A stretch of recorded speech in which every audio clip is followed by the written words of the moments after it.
Bonsoir et bienvenue au compte-rendu du Conseil des ministres. Le Conseil des ministres s'est tenu à Ouagadougou le jeudi 26 janvier 2017 en séance ordinaire de 9h30 à 13h sous la présidence de son Excellence M. Rochmark Christian Kaboré, président du FASO, président du Conseil des ministres. Il a délibéré sur les dossiers inscrits à son ordre du jour, entendu une communication orale et autorisé des missions à l'étranger. Délibération.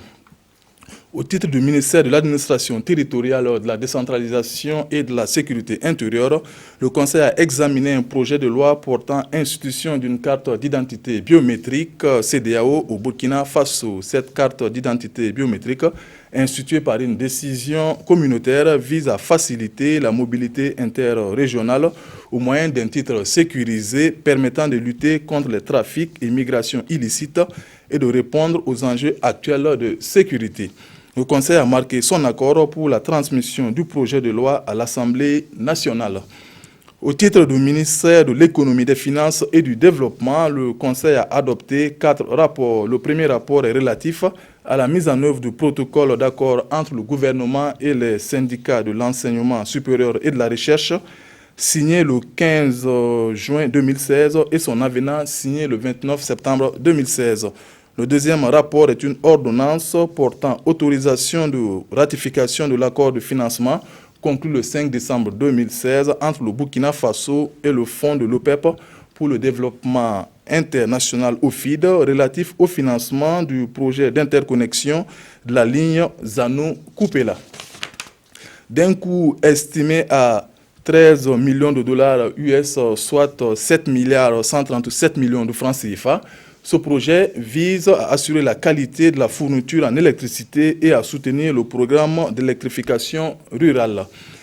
Le troisième est relatif à l'appel d'offres international numéro 01600T MEASG DMP du 9 septembre 2016 pour les travaux de rehaussement du seuil et d'aménagement de périmètres irrigués pour le compte du projet de restauration, de protection et de valorisation du lac Bama phase 1. Le Conseil a marqué son accord pour l'attribution des marchés aux entreprises suivantes. Le 1. Groupement Sonafor-Sarl BTP pour les travaux de rehaussement du seuil, de réhabilitation de la piste reliant la RN15 au quartier Saint-Paul, longue d'environ 1500 mètres, aménagement et équipement de 2 périmètres à l'aval du seuil d'environ 240 hectares nets irrigués par un réseau semi-californien pour un montant total de 2 milliards 483 millions 303 244 francs CFA avec un délai d'exécution de 12 mois.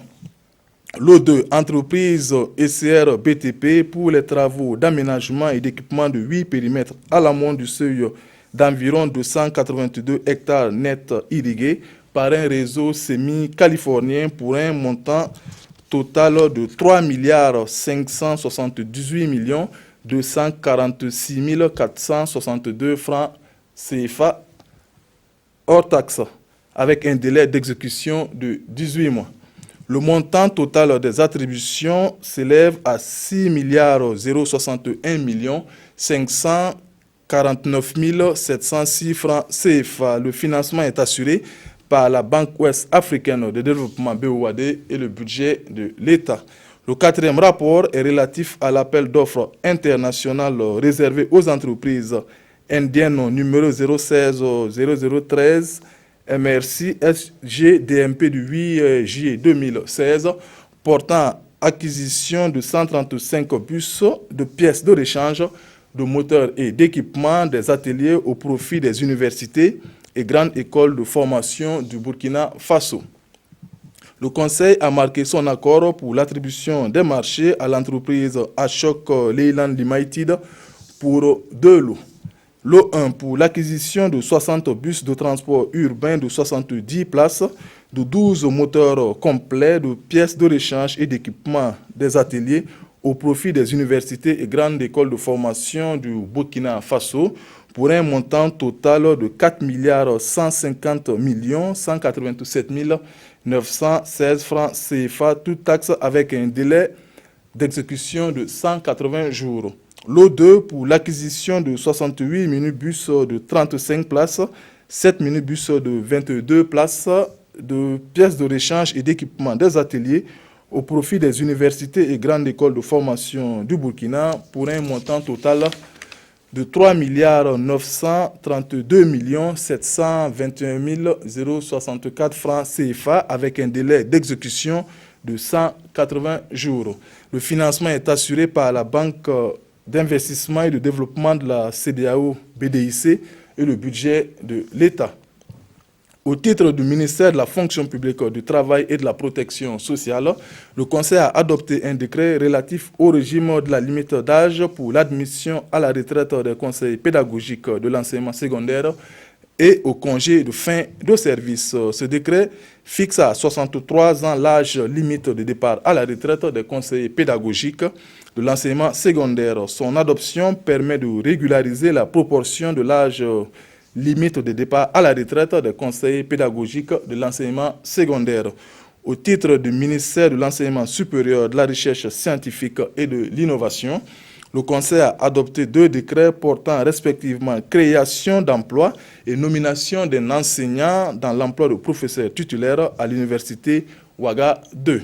Le premier décret crée un emploi de professeur titulaire en mathématiques appliquées, 6 emplois de maître assistant, dont 5 en sciences économiques et de gestion à l'unité de formation et de recherche en sciences économiques et de gestion, et un emploi en sciences juridiques et politiques à l'unité de formation et de recherche en sciences juridiques et politiques. Le second nomme M. Oumar Traoré, matricule 59244F, maître de conférence en mathématiques appliquées au grade de professeur titulaire en mathématiques appliquées à l'université Ouaga 2, à l'unité de formation et de recherche en sciences économiques et de gestion pour compter du 20 juillet 2016. Au titre du ministère de l'Agriculture et des Aménagements hydrauliques, le Conseil a adopté un rapport relatif aux résultats prévisionnels de la campagne agro-pastorale 2016-2017. La production prévisionnelle totale des cultures de rente est évaluée à 1 617 990 tonnes. Cette production est en hausse de 16,41% par rapport à la campagne précédente et de 32,87% par rapport à la moyenne des 5 dernières campagnes. La production céréalière totale attendue est de 4 705 030 tonnes, soit une hausse de 12,30% par rapport à la campagne 2015-2016 et de 6,48% par rapport à la moyenne des 5 dernières années. La production prévisionnelle totale des autres cultures vivrières, niébé, voanzou, igname et patates, s'établit à 842 791 tonnes, soit une hausse de 21,44% comparativement à la campagne 2015-2016 et de 7,93% par rapport à la moyenne des 5 dernières campagnes. On note par ailleurs 18 provinces déficitaires, 11 en situation d'équilibre et 16 provinces excédentaires.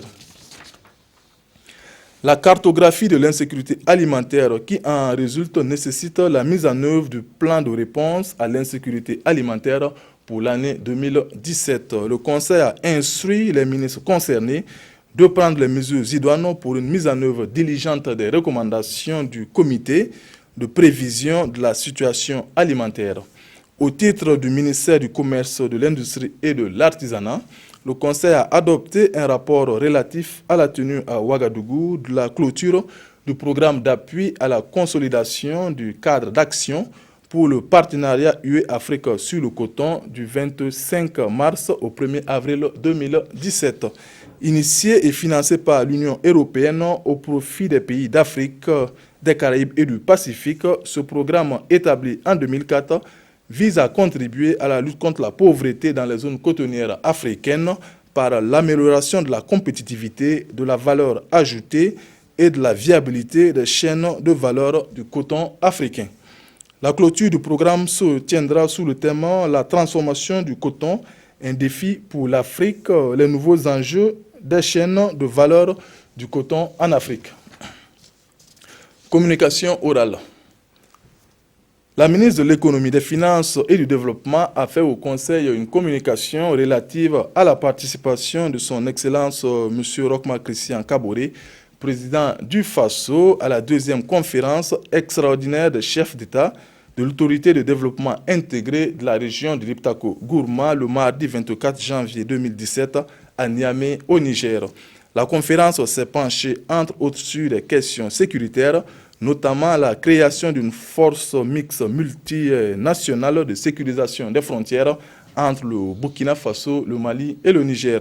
La conférence a par ailleurs pris la décision de transformer la Direction générale de l'autorité de développement intégré de la région de Liptako-Gourma en secrétariat exécutif dont le responsable sera désigné par la conférence des chefs d'État. C'est tout pour ce compte-rendu du Conseil des ministres.